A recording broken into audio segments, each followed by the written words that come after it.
Hello friends, कैसे हैं आप सब? वेलकम बैक इन अधिकार के लास्ट पार्ट में आप सभी ने सुना कि अनन्या नयन के चेहरे को अपने हाथों में पकड़ती है। उसकी आंखें नयन की आंखों में गहराई तक घुसती हैं और कहती है, अब कोई रिया नहीं है, कोई श्रेया नहीं है, सिर्फ मैं हूँ नयन और तुम मेरी हो पूरी तरह से। अब कोई और तुम्हें मुझसे दूर नहीं ले जा सकता। नयन की आंखों में खौफ और निराशा के सिवा कुछ नहीं था। उसे लगा कि वह एक अंधेरे कुएं में गिर रही है, जहां से बाहर निकलने का कोई रास्ता नहीं था। अनन्या का रक्त रंजित प्रेम अब उसे अपनी खूनी आगोश में ले चुका था। नयन की आंखें खौफ से फटी थी। अनन्या की बातें, उसका कबूलनामा और उसकी आंखों में वो पागलपन, सब कुछ उसे भीतर तक डरा गया था। वह एक इंच भी नहीं हिल पा रही थी। अनन्या उसके सामने घुटनों के बल बैठी। उसके हाथों में नयन का चेहरा था और उसकी उंगलियां नयन की त्वचा पर कसने लगी थी। और धीरे से अनन्या ने नयन के हाथ पैरों को खोल दिया था। जैसे हाथ पैर खुले, नयन ने आखिरी हिम्मत जुटाते हुए तेजी से अनन्या को धक्का दिया और बोली, छोड़ो मुझे, तुम्हें प्यार नहीं है, तुम मानसिक रोगी हो। नयन उछल कर खड़ी हुई और दरवाजे की तरफ भागी। उसका एम सिर्फ कमरे से बाहर निकलना था, पर अनन्या की गति बिजली से जैसी तेज थी। जुनून उस पर हावी हो चुका था।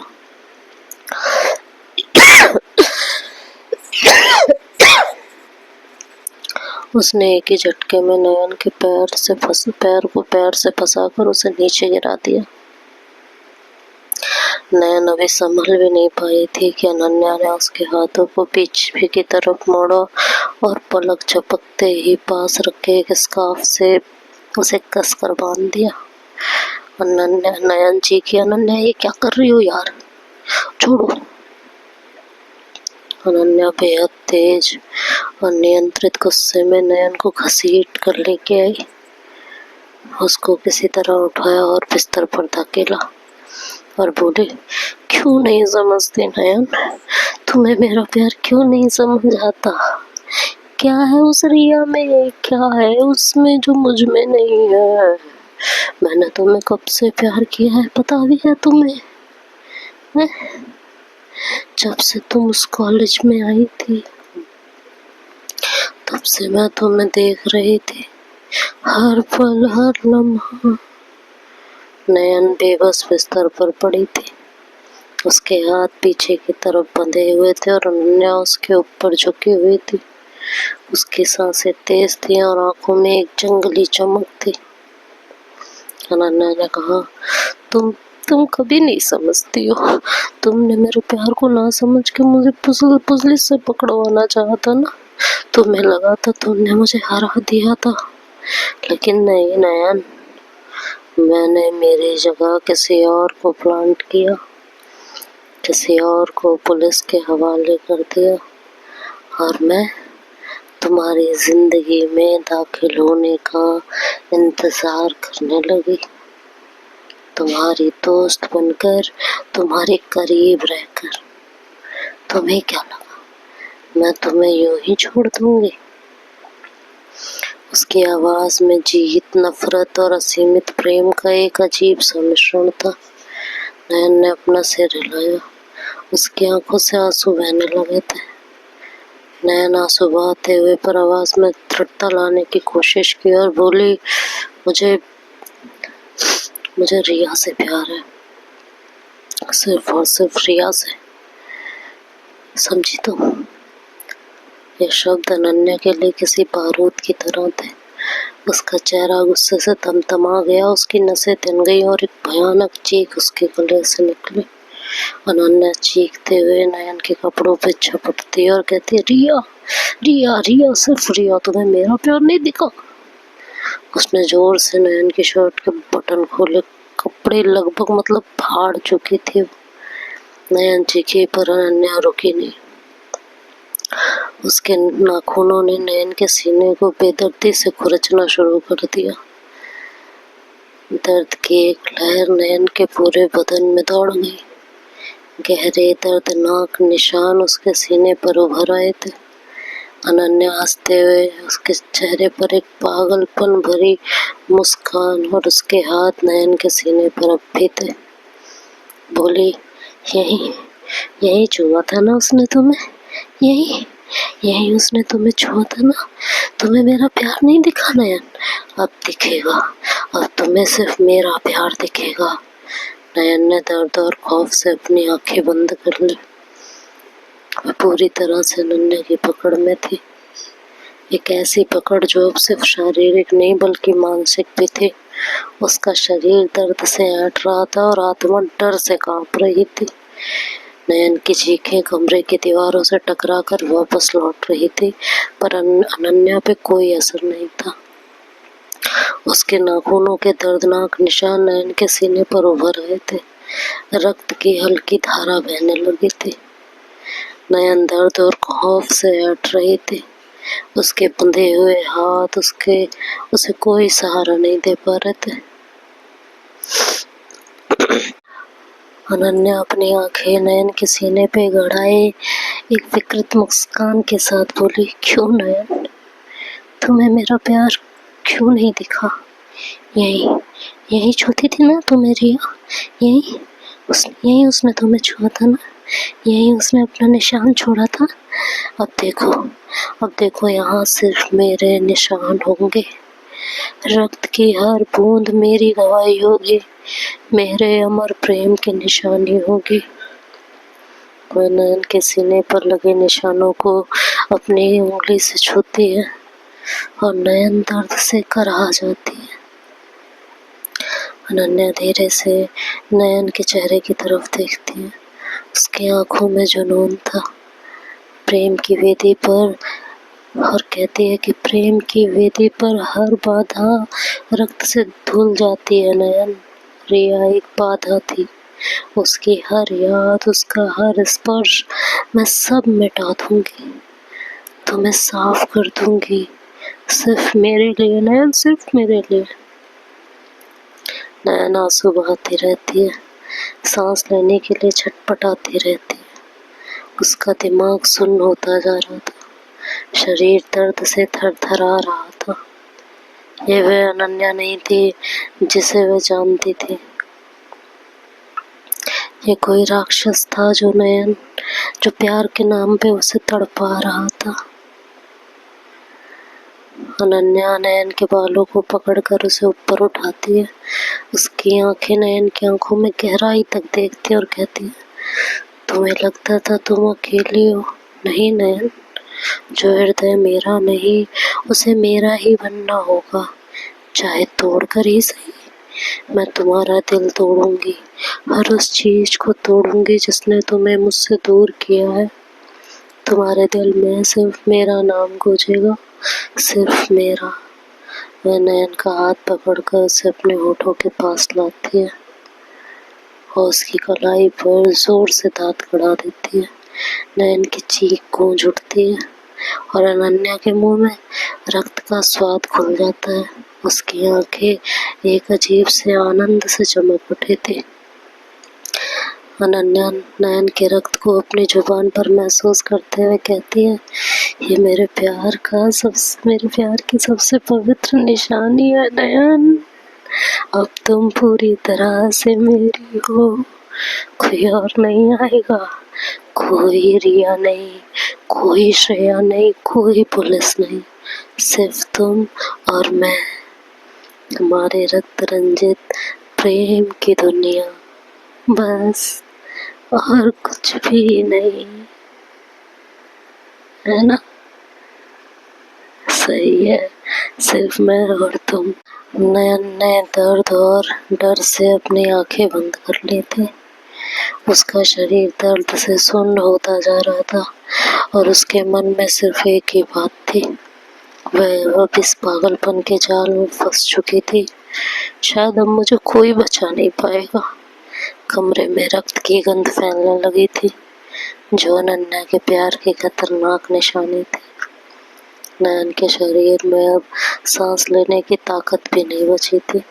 उसकी कलाई से खून की पतली धार बह रही थी और सीने पर नाखूनों के गहरे निशान गवाह थे उस दर्द के, जो उसे भीतर तक तोड़ रहे थे। अनन्या नयन के ऊपर झुकी हुई थी। उसकी आंखों में एक विकृत चमक थी। उसका मुंह रक्त के स्वाद से सना था, जैसे वह किसी पवित्र अनुष्ठान को पूरा कर रही हो। अनन्या धीरे से नयन के गाल पर अपना खून लगा हाथ फेरती है। उसकी आवाज ठंडी थी और वो धीरे से फुसफुसाती है, तुम्हें दर्द हो रहा है ना नयन? प्रेम का मर्म वही जाने जो पीड़ा को भी गले लगाए। ये दर्द तुम्हें मेरे करीब लाएगा। ये तुम्हें सिखाएगा कि सच्चा प्यार क्या होता है। वह नयन के बंधे हाथों को कसकर पकड़ती है, उसी कलाई पर जहाँ थोड़ी देर पहले उसने दांत खड़े थे। और फिर अनन्या धीरे धीरे नयन के बालों में उंगलियां फेरती है, उसके बालों को कसकर पकड़ती है, अपने पास खींचती है और फिर एक झटके से नयन का सर उठाकर उस बिस्तर पर पटकती है। उसके बाद नयन के सीने पर अपनी उंगलियां फेरते हुए जहाँ रक्त सूखने लगा था, बोलती है, मैंने तुम्हें हर बंधन से आजाद किया है, रिया के उस फर्जी प्यार से, तुम्हारे दोस्तों से जो तुम्हें समझते नहीं थे, इस दुनिया से भी जो तुम्हें मुझसे दूर कर रही थी। अब हर बंधन टूट जाएगा, तब तुम सिर्फ मेरी बनोगी, सिर्फ मेरे बंधन में बंधोगी। नयन की आंखें खुली हुई थी, पर उनमें कोई रोशनी नहीं थी। वह सिर्फ अपनी मौत को अपनी तरफ आते महसूस कर रही थी।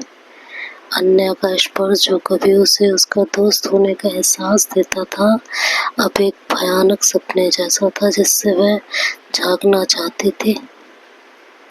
अनन्या नयन के कानों के पास झुक कर उसकी सांसें नयन के गाल पर महसूस हो रही थी। उसने धीरे से कहा, तुम्हें लगता था मैं तुमसे दूर हूँ? नहीं नयन, हर पल मैं तुम्हारे पास थी, कॉलेज के कमरे में, हर गली में, हर क्लास में, हॉस्टल के रूम में मैं तुम्हारे आस पास थी। तुम कहाँ जाती हो, किससे बात करती हो, क्या पहनती हो, सब पता था मुझे। ये तुम्हारे लिए मेरी निगरानी नहीं था, मेरा प्यार था, मेरा समर्पण था।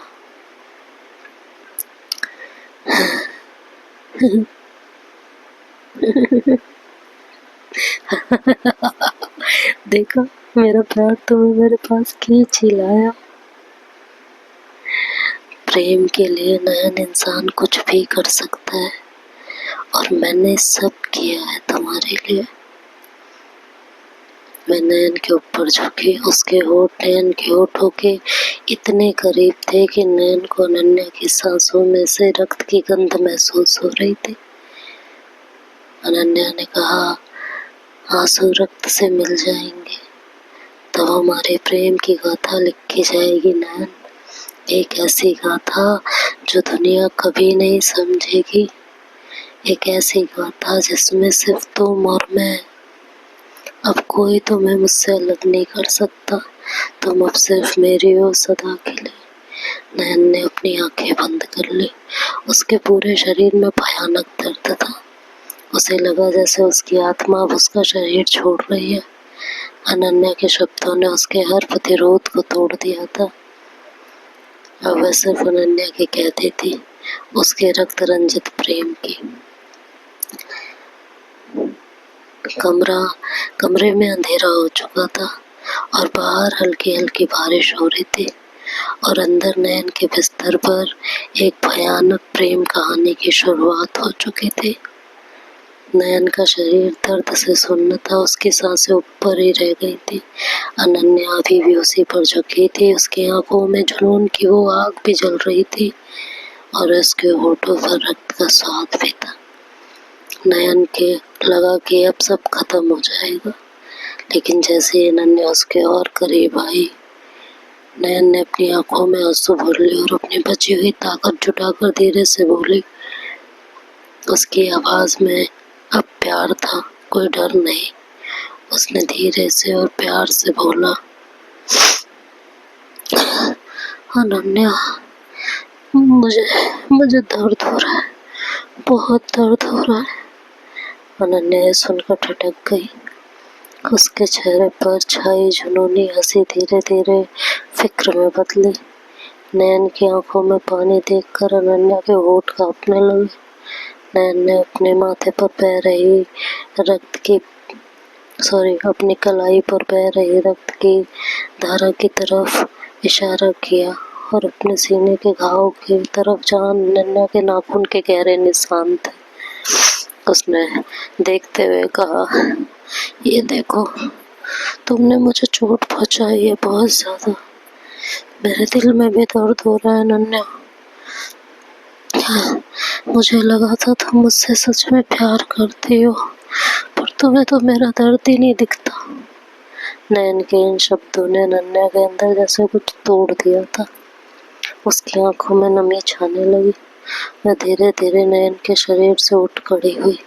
उसका चेहरा सिकुड़ने लगा, जैसे एक बच्चे को कोई भयानक एहसास हो रहा हो। अनन्या रोते हुए, उसकी आवाज एक मानसिक रोगी की तरह बेतरतीब थी, बोली, नहीं नहीं नयन, मैंने तुम्हें दर्द नहीं पहुंचाया है। मुझे नहीं पता चला। मैं तुम्हें दर्द नहीं देना चाहती। तुम रो क्यों रही हो? मुझे नहीं पसंद, मुझे तुम रोती हुई नहीं पसंद, बिल्कुल नहीं पसंद। उसके आंसू जोरों से बहने लगे। वह जमीन पर पड़ी तस्वीरों और बक्से की तरफ देखने लगी, फिर नयन के दर्द से सने शरीर की तरफ। उसके एक पल को उसके चेहरे पर भयानक पश्चाताप था। वह पागलपन की हद तक रोने लगी। उसकी हिचकी लेने की आवाज पूरे कमरे में गूंजने लगी। अनन्या बुरी तरह से हिचकी लेते हुए, नहीं नहीं नयन, मैं तुम्हें ठीक करूंगी। हाँ मैं तुम्हें ठीक करूंगी। मैंने तुम्हें दर्द नहीं दिया।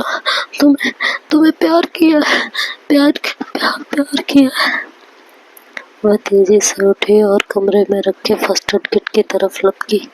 उसके हाथ कांप रहे थे, पर वह मलहम और पट्टियां निकालने लगी। नयन अभी भी कांप रही थी, लेकिन अब उसकी सांसें थोड़ी स्थिर थी।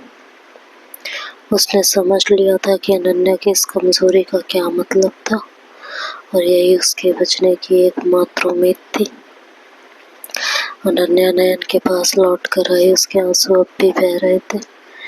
उसने कहा, मैं ठीक करूंगी तुम्हें, मेरे प्यार को।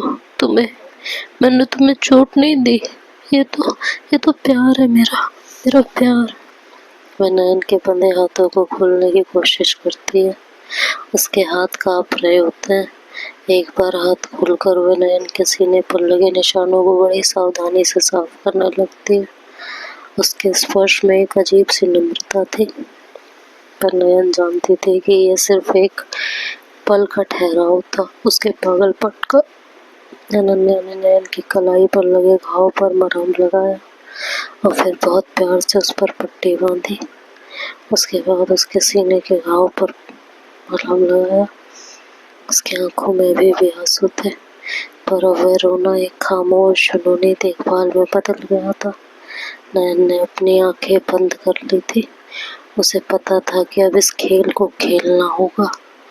अगर मैं जिंदा रहना चाहती हूँ तो मुझे अनन्या के साथ खेलना पड़ेगा। अनन्या ने नयन के घाव पर मरहम पट्टी कर दी थी।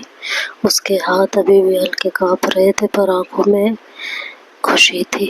उसने नयन के माथे पर लगे पसीने को अपनी उंगली से पोंछा और एक अजीब सी संतुष्टि से मुस्कुराई और बोली, देखो, अब तुम ठीक हो। मुझे नहीं पता चला कि तुम्हें इतना दर्द होगा, पर अब तुम ठीक हो, हम ठीक हैं।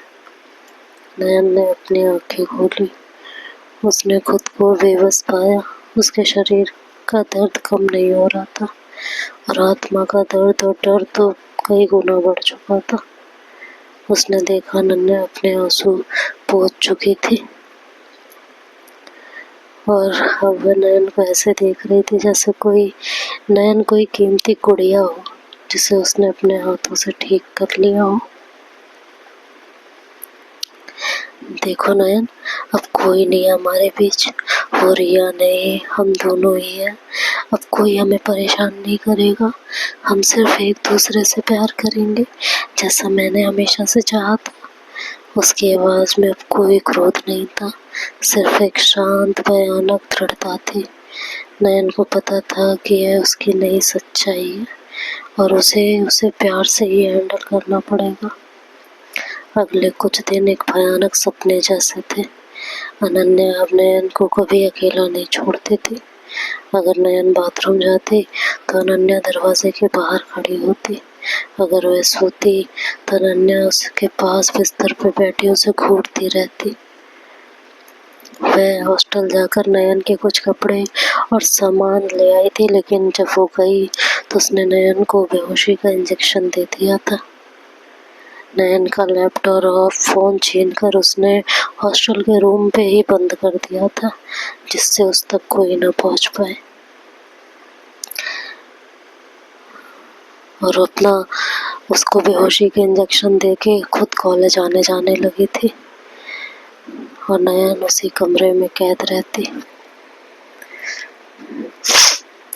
अनन्या शाम को लौटती तो नयन होश में आती।